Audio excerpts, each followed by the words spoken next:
All right, ladies and gentlemen, Utah State.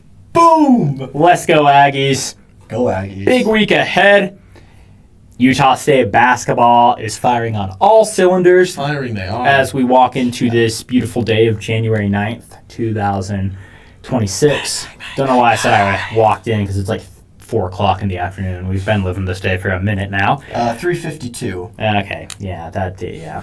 Be that guy, okay. On the dot, bro. Anyway, Utah State, critically important game tomorrow night in terms of basketball. Going up to Boise State, who's now 9-6, 1-3 in the conference. Before we get into that game, though, I want to kind of get your thoughts, guys. We can start with Zach, and then we'll go to Kimball. How did Utah State get to the point of being 13-1 and undefeated in the conference so far? Yeah, I think probably the key that I've noticed from the improvements that they've had from last year, because last year they were good. They led the conference for most of the time, and they didn't end up winning it. But again, they made it to the tournament, so they're a good team. I think they're better now because of the defense has improved. But now you've also got that firepower of just pure scoring from MJ Collins. Everybody can contribute, but when you have one superstar that can just pop off, defense is locking teams down. It's really, I think, leveled them up. They're playing better than they have before. I think it's that is the ideal Aggie basketball, and they're just doing that better this year now. Yeah, for sure.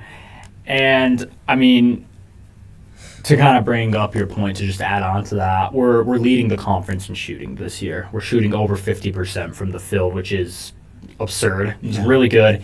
Obviously, you've got MJ Collins, who has just a good game every night. He's always scoring over 20 points. And to kind of backtrack a former hot take I made, I agree with Kimball fully now. He is easily our best player and should be Mountain West Player of the Year. There's no doubt in my mind. 100%. But then, to give him, again, credit where credit's due, Mason Falslev, it's not like last season where he's struggling in stretches. He's having a good night every single night. To give him credit as well, Carson Templin, he has really turned it on. Being the big man. All of a sudden, man. He's in double digits. And I know, Utah State fans, sometimes get frustrated with him because there are plays where he turns it over.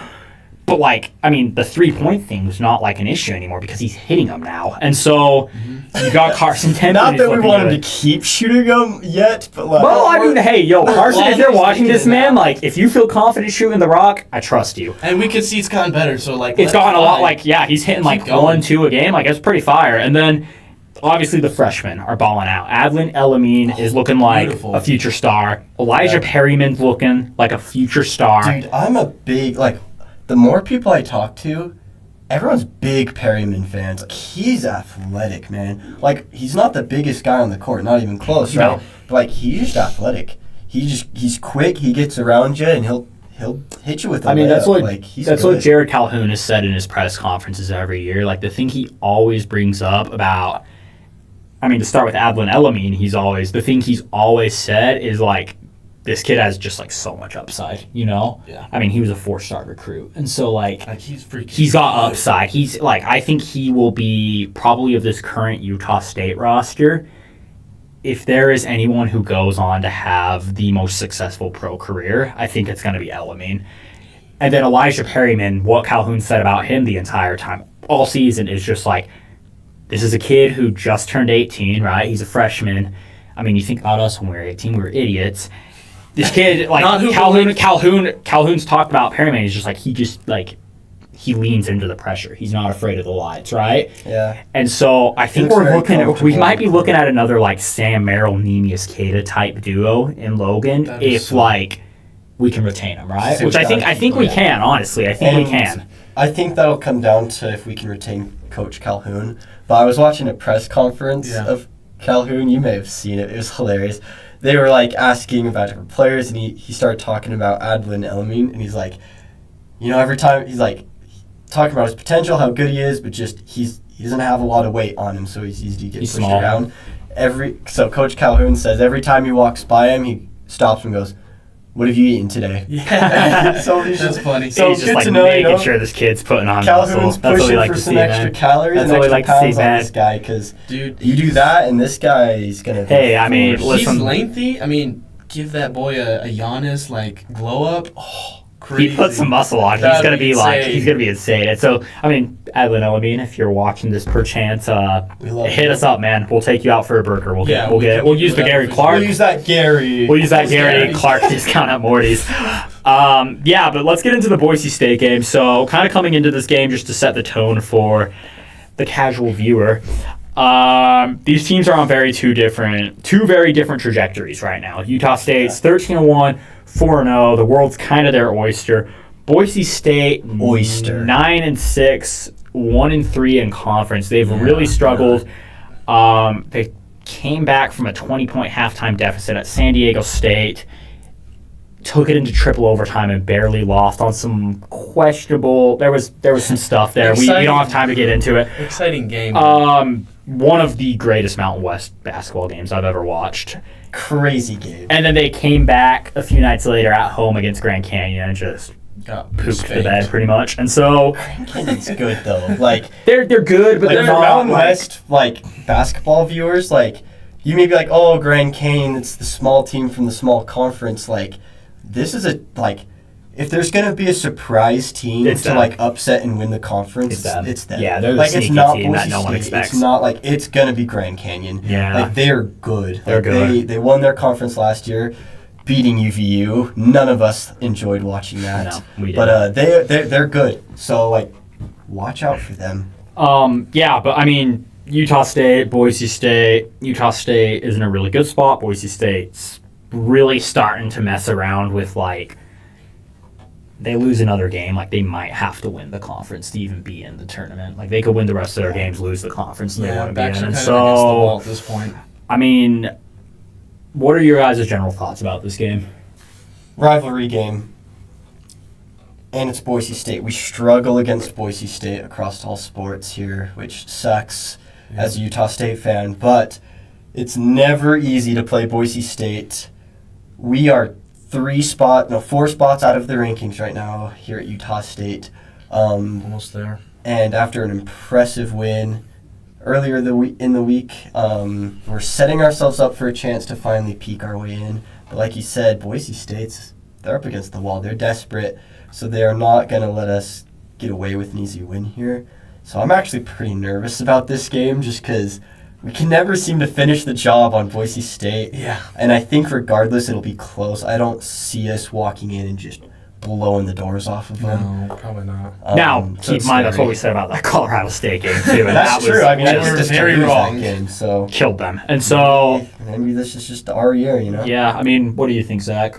I've just had a really hard time trying to really understand this Boise State team because they go from they're so up and down, dude. they have these weird. close games where they lose against the Hawaii Pacific, as we obviously know. Start the season on a Then they'll win team. again. They'll win a lot of games, and you're like, okay, so that was just kind of hopefully a slip up game. And then they lose to Nevada. They lose on the very impressive game to San Diego San Diego State. Then they lose big to Grand Canyon. And so I'm like, is this team where are they? I'm just having a hard time feeling up for them. Ultimately, I feel like Utah State could handle them pretty easily, but yeah, it's Boise. It's never easy to go with them. Gotta be firing on all cylinders if you're Utah State. This is not a game where you can just take your foot off the gas pedal because Boise State, they have insane comeback potential. It happened against San Diego State, and I was just waiting for it to happen against Grand Canyon. Never did. Not like we're saying that they're bad. They're just they've had a rough schedule. They've just been up and down. They've been just so up and down. And so I think what I'll say, a couple keys to the game here for Utah State, if I may. We got to start with steals. Grand Canyon ran kind of a trap, 3/4 court press against Boise State. That worked really well. It forced a lot of turnovers. Thankfully, Utah State runs a very similar style of defense where they get out after you early, they press you, and they steal. And so that's number one. You got to steal the ball if you're Utah State. Number two, I don't care if we're up by 30 points. You just keep firing until that clock hits 0. Because, like we've said, Boise State, if you nap, get out to a slow start in the second half, whatever happens, they will come back on you. They almost did it against Grand Canyon at the beginning of the second half. I think they cut the lead down to 4, and then Grand Canyon just came back. went nuts after that. And then, I think those are the two things. You got to avoid fouls. That's a big one, too. Boise State's very good at getting teams to foul. Yeah. And so I think if you can do those three things as Utah State, you're going to be fine. But I'm kind of with Kimball off just like the vibes. Like Boise State, back against the wall, they're desperate. You know we're going to get a team that's just like, it's like when you back a raccoon into a corner, right, for stealing your garbage. Like he's not going to sit there and take it. Like he is going to freaking claw your face off. And that's what we're getting with Boise State here as Utah State. And so I'll start with you, Zach, picking this game. What do you think is going to happen tomorrow night? 7 p.m. CBS Sports Network at Extra Mile Arena in Boise, Idaho, for those of you who were unaware that that's a road game. Yeah, I think the point is very true that they're going to come out firing, because if they lose this game, that's like 3 in a row in conference. Things are going to start to slip. So I think now is a big make or break for them. But I just... Like you said at the beginning, this is the best shooting team in the Mountain West. This is the best shooting team that the Aggies have probably seen in a long time. I think that if Aggies can continue like they have and just like explode on the three down low, if they can work Boise to get how they want offensively, I think they can win this. As long as, unless they have like a terrible off night like they've had a couple times, but they still win. We'll see how that goes, but I feel like Utah State can put this away. It's something that they have to lock in on. They can't kind of be like getting ahead of themselves. It's going to be a fight, but if they lock in that much, it's going to be a worthwhile victory. Yeah, I agree. What about you, Kimball? What do you think for this one? Yeah, give me Utah State. As bad as our track record is against Boise, I really think Utah State is legit this year. I know I was talking about, comparing them to BYU in our BYU episode, but statistically, they put up the same numbers as BYU does. Obviously, there's a difference in competition or whatnot. You can make those arguments, but we're playing our competition this week, and we're putting up the same kind of numbers BYU is. And Boise State's defense is not good. They get half as many steals, half the blocks we do. And I don't see a way where Boise actually wins this game unless Collins gets in foul trouble somehow, or something weird happens like that. We're only shooting 20% from the three. Something weird I feel like has got to happen, but we will not win this game by double digits. It's going to be we'll win it by 7, 9, 6 points. But give me Utah State. Utah State beats Boise, and we'll do it again when they come to the Spectrum as well. And we better, because Utah State's got a rough next 3 games, so we got to start pumping these out if we want to get ranked. Yeah. So I saw a point that was made on Twitter by a Utah State fan that I really agree with. That Boise State, in most years, Boise State is the kind of team that you can go on the road and you can lose against them, and you're just kind of dang, we sort of expected it, right? That one sucks, it hurts. Yeah. This is not that kind of Boise State team. For Utah State, this is, if they win it, it's not going to end up being probably a particularly great win at the end of the season, in the net rankings, if you want to look at that. And if they lose, it's going to be a really bad looking loss. Mm-hmm. Last time I picked against Utah State, they lost, which sucked. I was not happy about that. I want the record to be clear. I know I made Zach the donkey of the day the next week, and that I did take a little pleasure in that, but so it was worth it. But like Kimball said, Nevada at home, Grand Canyon on the road, which is their student section is a lot smaller than ours, but pretty freaking mean too. And then UNLV at home, which always sort of seems like a trap game for Utah State for some reason. And then at Colorado State on the road. Yeah, they've got a freaking... They've got a gauntlet coming up. I don't know what's going to happen tomorrow night, man. I could see it going either way. I don't trust Utah State in the state of Idaho. I really don't. I'm going to be honest. Across sports, like Kimball said, we just went to the famous Idaho Potato Bowl. Boise's just a terrible place to be as a Utah It State kills fan. me, but I think I'm going to take Boise State to Really? pull it out. No way. And I think the reason that I'm doing that is... No, I'm doubling down. We win by double digits because of that fetching. No. Hear me out. Give me Utah State by 12. Hear me out. Prepare yourselves for the donkey. Hear me next out. week. Again, clip this, and I hope I'm wrong. The reason I'm doing this is not because I want Boise State to win, Kimball.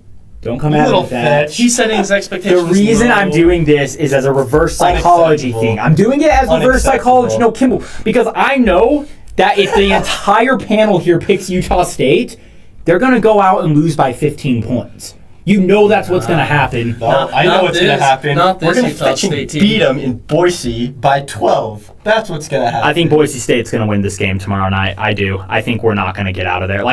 It's just, as a Utah State fan, I know you guys are newer Utah State fans, but it's just, when it seems like it's too good to be true as a Utah State fan, it's Yeah, too we're good to still be true as a Utah State fan. And so, eventually this team will break, you guys, whether it's basketball or football. My parents went to Utah State.